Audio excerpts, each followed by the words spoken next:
श्री शिव महापुराण आज से द्वितीय खंड चालू हो रहा है। हर हर महादेव। पहले अध्याय में बताते हैं, ब्रह्मा जी के संध्या पर मोहित होने की कथा बता रहे हैं। ब्रह्मा जी बोले कि हे नारद, अब मैं तुमको शिव जी के अनादि चरित्र के विषय में बताता हूँ। जिस प्रकार सती ने दक्ष के घर में अवतार लेकर पुनः शिव जी से विवाह किया तथा उन्होंने शिव जी के घर जो जो कार्य किए, उन सब का विस्तार पूर्वक वर्णन करता हूँ। मैंने पहले 10 पुत्र उत्पन्न करके उनको आदेश दिया कि तुम सृष्टि की रचना करो। मेरे वे पुत्र मरीचि, अत्रि, अंगिरस, पुलस्त, पुलह, क्रतु, भृगु, वशिष्ठ, नारद तथा दक्ष हैं। मैंने इनको मानसिक सृष्टि की रीति पर उत्पन्न किया, परंतु जब मैंने नारी स्वरूप परम सुंदरी सरस्वती को उत्पन्न किया तो उसके मन मोहक सुंदर स्वरूप को देखकर मेरा हृदय काम के वशीभूत हो गया। अस्तु उसे देखकर मेरे हृदय में भी उसके साथ मैथुन करने की इच्छा उत्पन्न हुई, क्योंकि उस समय मेरे शरीर में कामदेव प्रवेश किए हुए थे। मुझे सरस्वती के साथ मैथुन करने के लिए उद्यत देखकर मेरे सभी पुत्र हाहाकार करने लगे और वे सब मुझे उस भारी पाप से बचाने के लिए भगवान सदाशिव की स्तुति करने लगे। उस समय शिवजी ने प्रकट होकर मुझे उस नरक देने वाले महाभयानक पाप से बचा लिया।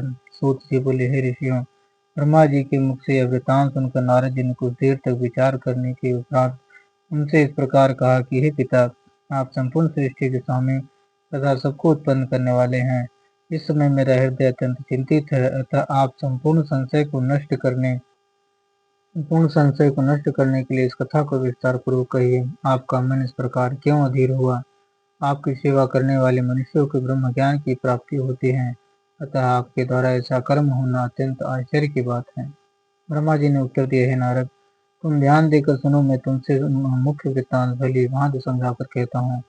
भगवान सदाशिव की माया धन्य एवं अपरंपार है।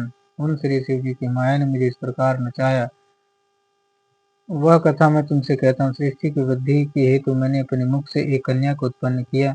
उसे उत्पन्न कर मेरे हृदय में कुछ अहंकार उपजा। अहंकार प्रत्येक प्राणी को दुख देता है। सो उस समय शिव जी ने यह लीला दिखाई कि मेरे मुख से एक ऐसी परम सुंदरी स्त्री उत्पन्न हुई जिसके देखने मात्र से संपूर्ण दुख दूर हो जाए। उस स्त्री का नाम संध्या रखा गया। वैसी अपूर्व सुंदरी सुंदरी मनुष्य लोक में तो क्या देवलोक में भी कोई नहीं थे। उस नख से शिखा तक नवीन पूर्ण चंद्र के समान प्रभावशालिनी गजगामिनी तथा चंपक वन कामिनी को देखकर मेरे हृदय में काम वासना जाग ही उठी और मैं उसके साथ रमण करने की इच्छा से अपने स्थान से उठकर खड़ा हो गया। परंतु दक्ष आदि ने उस समय मुझे ऐसा करने से रोक दिया। तदुपरांत भी सब दक्ष आदि मेरे पुत्र स्वयं उसकी ओर पाप भरी दृष्टि से देखने लगे। जिस समय मैं अपने मन में उस स्त्री के प्रति अनेक प्रकार के विचार कर रहा था, उसी समय अचानक ही एक अत्यंत सुंदर पुरुष भी वहीं उत्पन्न हो गया। वह मेरे सामने आकर खड़ा हो गया और मुझसे इस प्रकार कहने लगा कि हे पिता, आप मुझे मेरा नाम और काम बता दें। आप मुझे जहाँ रहने की आज्ञा देंगे मैं वहीं रहूंगा। अस्तु, आप कृपा करके मेरी इस इच्छा को पूर्ण कीजिए। हे नारद, उस पुरुष की बात सुनकर मुझे अत्यंत आश्चर्य हुआ। फिर कुछ देर के विचार करने के बाद मैंने उनसे कहा कि हे पुत्र, तेरे उत्पन्न होते ही मेरे हृदय और शरीर के सब अंग कांप उठे, अतः मैं तेरा नाम मनमथ रखता हूँ। इसके अतिरिक्त मनसीज, मदन आदि तेरे नाम अनेक होंगे। तू अपने इन 5 बाणों द्वारा तथा अपने सौंदर्य द्वारा आप सबको अपने वशीभूत कर लेगा। संपूर्ण सृष्टि का हृदय तेरे अधीन रहेगा। इस प्रकार मैंने अपने पुत्र को बहुत से अधिकार प्रदान किए। अपने कार्य को इस प्रकार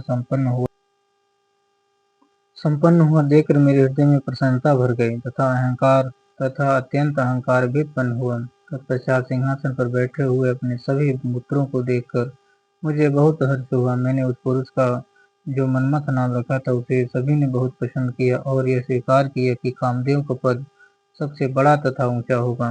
इस घटना के उपरांत जब कि हम लोग अपने मन में प्रसन्नता का अनुभव कर रहे थे, कामदेव ने अपने उस धनुष को सीधा किया जिसके चढ़ाते ही तीनों लोगों की बुद्धि भ्रष्ट हो जाती है। वह मनुष्य को चढ़ाए हुए मेरे पास आकर खड़ा हो गया और मन में यह विचार करने लगा कि मैंने उसे जो वरदान दिया है उसकी परीक्षा करके देख ली जाए। अस्तु उसने मेरी पुत्री संध्या को मेरे समीप खड़े हुए देखकर मेरे ही ऊपर अपना मोहक नामक बाण चला दिया। तदुपरांत उसने मेरे अन्य पुत्रों को भी अपने उस बाण द्वारा मूर्छित कर दिया।